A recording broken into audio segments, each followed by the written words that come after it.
ভাবার কিছু নেই যে আমেরিকা এবং ভারত তারা জোটবদ্ধ হতে চলেছে। তুমি যে তথ্য জানাচ্ছিলে দর্শকদের যে গত রাতেই বিশ্বের দুই শক্তিশালী রাষ্ট্রনায়কের মধ্যে দীর্ঘ সময় ফোনে কথা হয়েছে এবং তারপরেই ভারতের প্রধানমন্ত্রী নরেন্দ্র মোদী তিনি নিজেই এক্স হ্যান্ডেল পোস্ট করেছেন, যেটি হাতে হাতে ঘুরছে।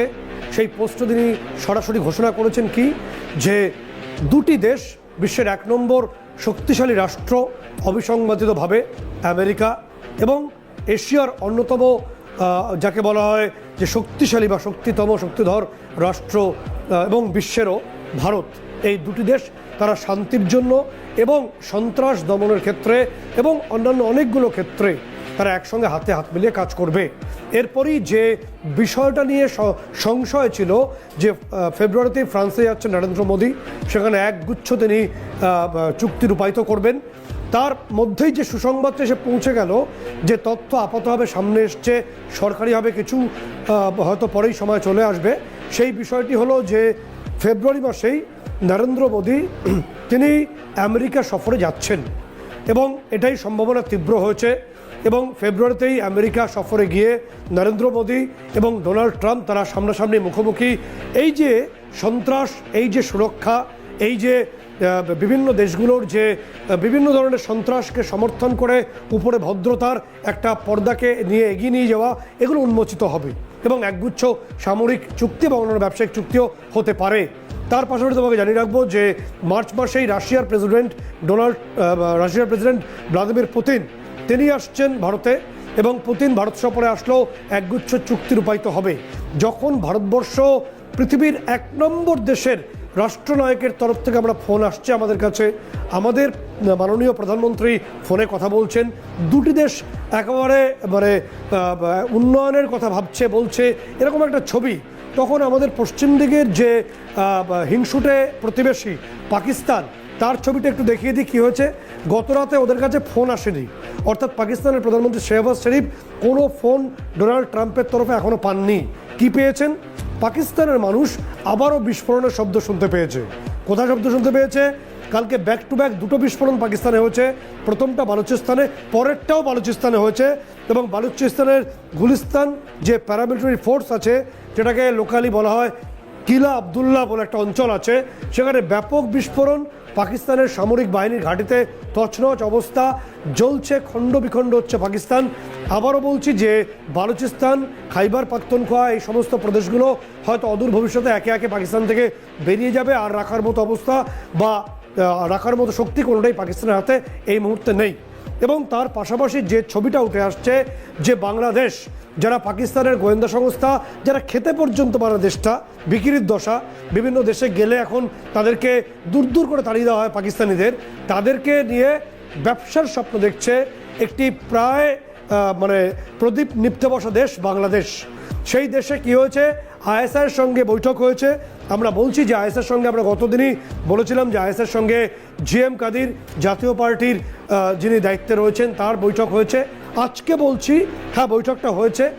সেই বৈঠকের যে তথ্য, অর্থাৎ জাতীয় পার্টির যিনি সর্বাধিনায়ক জিএম কাদির, হুসেন মোহাম্মদ এরশাদের পার্টি, সেই এরশাদের পার্টির সঙ্গে আইএসআইয়ের কর্তাদের বৈঠক হয়েছে। যখন ভারত ডোনাল্ড ট্রাম্পের তরফে ফোন পাচ্ছে, আমাদের প্রধানমন্ত্রী সেখানে যাচ্ছেন সফরে, তখন বাংলাদেশ আর একটা দেউলিয়া দেশ পাকিস্তানের সঙ্গে বসে সন্ত্রাসের ছক তৈরি করছে। ছকটা বলে দিচ্ছি আমরা, দেখবে 21 তারিখে এই মোহাম্মদ ইউনুস তিনি প্রায় সটকে পড়লেন দেশ থেকে, তিনি প্রায় পালিয়েই গেলেন। 22 তারিখে একটা বৈঠক হলো ঢাকায়, এবং সেটা ঢাকার গুলশানে বৈঠকটা হলো। আমরা বলে দিচ্ছি যে গুলশানের যেখানে বৈঠক হয়েছে, ঢাকার গুলশান রোড নম্বর 71-71 বৈঠক হয়। জিএম কাদিরের সঙ্গে আইএসআই কর্তারা বৈঠকে বসেন। বৈঠকের যে গিফট ছিল, গিফটটা কী ছিল? জিএম কাদির একটা গ্রিলড কাবাব, অর্থাৎ আস্ত খাসি তিনি নিয়ে যান, অর্থাৎ সেটাকে গ্রিলড করা হয় এবং সেটি কেনা হয়েছিল। আমরা বলে দিচ্ছি নির্দিষ্টভাবে এই যে বৈঠকটি হয় সেটা ঢাকার আল রাজ্জাক বলে একটি হোটেল কাম রেস্টুরেন্ট আছে, সেখান থেকে গ্রিলড কাবাব নেওয়া হয়েছিল।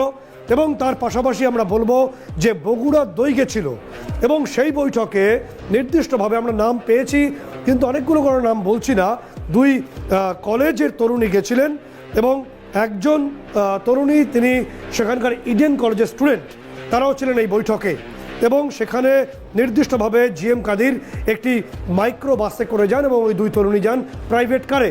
সেই বৈঠকে স্থির হয় যে ইউনূসকে ফিরিয়ে আনতে হবে, অর্থাৎ মৌলবাদী বা ক্রিমিনালদের দিয়ে তো আর সামনে রাখা যায় না, সারা বিশ্বের কাছে একেবারে সেখানে বাজেয়াপার হয়ে যাবে। তাই মোটামুটিভাবে যার আপাতভাবে একটা চেহারা আছে বা আপাতভাবে পরিচ্ছন্ন ভাবমূর্তি আপাতভাবে তাকে রাখতে হবে। তাই ইউনূসকে আবার নিয়ে আসা হোক, এটা স্থির হয়।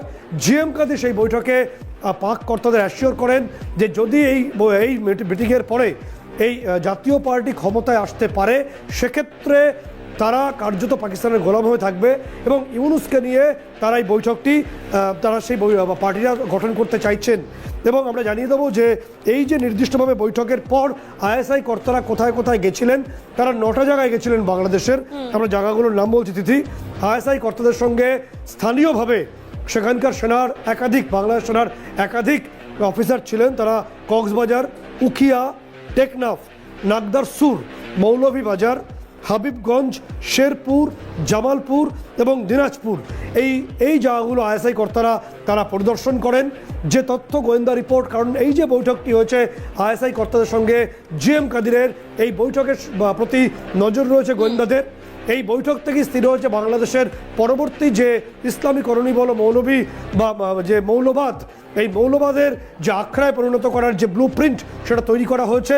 এবং এই বৈঠকে স্থির হয়েছে যে অংশগুলোর কথা আমরা বললাম, সেই অংশে 67টি শিবির পাকিস্তান তৈরি করবে জামাতের সঙ্গে এবং হুজির সঙ্গে মিলে।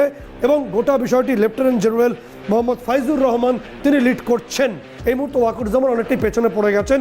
ফাইজুর রহমানের নেতৃত্বে এই সন্ত্রাসবাদ বা সন্ত্রাসী যে শিবিরগুলো, সেগুলোকে তৈরি করা হচ্ছে। এবং তোমাকে বলবো যে তথ্য, বাংলাদেশের যে সমস্যা আরও বাড়বে, কারণ আরাকান আর্মি গতকালই একটি পোস্ট করেছে সোশ্যাল সাইটে এবং তাদের নিজস্ব টিভি চ্যানেলে। সেখানে তারা বলেছে যে বাংলাদেশের যে 4টি জায়গা, কক্সবাজার রয়েছে এবং একই সঙ্গে তোমাদের জায়গাটা বলে দেবো কুটুপালং বলে একটা অংশ আছে, সেখানে নির্দিষ্টভাবে এই রোহিঙ্গা জঙ্গিদের একজোট করছে আইএসআই এবং ডিজিএফআই, বাংলাদেশের যে গোয়েন্দা শাখা রয়েছে।